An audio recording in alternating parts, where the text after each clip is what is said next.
Matty said, trying to sound jokey and brave. She knew it was an act now, the previous confidence slowly evaporating as reality set in. "The Bone Keeper lives here," Lee replied, his whisper almost lost in the movement of the trees above them. "People have seen it." She reached the other tree, standing on another wooden bridge, looking away from her approach. The tunnel came into view as she stopped beside them. "Who's going in first?" Matty said, the bravado slipping from his voice now they were there. "I reckon it should be Matty," Lee replied, turning to look at the other teenager. "Ladies first."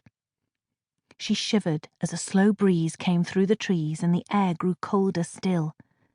A few raindrops fell on the water, the pitter and pat breaking into a sudden suffocating silence.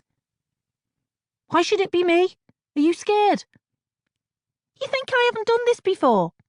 "Yeah, right," Matty said, a smile creeping across his face. "You'd never dare do anything like this." "I'll go first." They turned toward Faye, eyebrows raised at the small voice suddenly piping up. If she'd had to bet, she would never have guessed it would have been the little waif of a girl, a year younger than her, who would have volunteered to go through first. In front of them, a short walk from the end of the bridge and a stone path just like all the other paths before, were two tunnels. One half was bricked up, the other was not. "It's called Otter's Tunnel," Fake Dad had said to her earlier that day.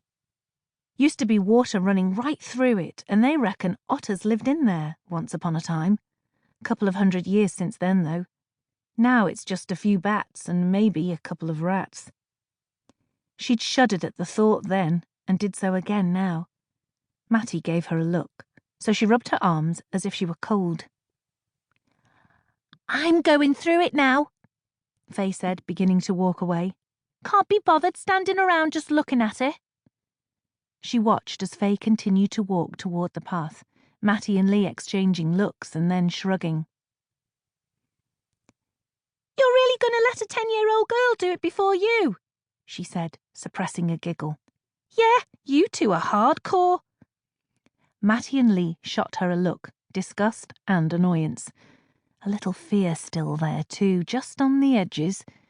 They waited for Faye to enter, each taking up a position almost in single file. She would go through the tunnel third, after the other two idiot kids went first. She would have happily done it sooner, given how stupid the entire thing seemed to be. No excited shrieks or howls of fear. It was a little boring, if she was honest. It seemed to be a short walk, given the muted shouts she heard once the others had made it to the other side. Then it was her turn. She stepped toward the tunnel, straining to see the pinpoint of the exit at the end of it. Only dim light was around them as the evening drew in, the darkness beginning to take hold, sunlight disappearing and making the air thin and lifeless. "Are you scared?" She turned toward Matty, who was swaying from one foot to the other. "No, of course not." "Why are you standing there, then? It's your turn." "Do you want to go first?" Matty smiled back at her, that sickly one he always used when he had the upper hand. "And leave you on this side alone? Bet you wouldn't like that. Just get going. We'll have to go back soon."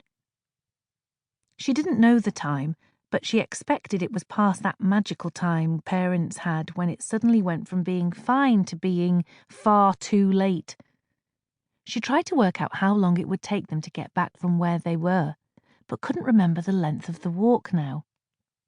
They would probably have to come back through the tunnel as well. Maybe all together this time, although she expected the boys would take the opportunity to make it appear scarier than it actually was.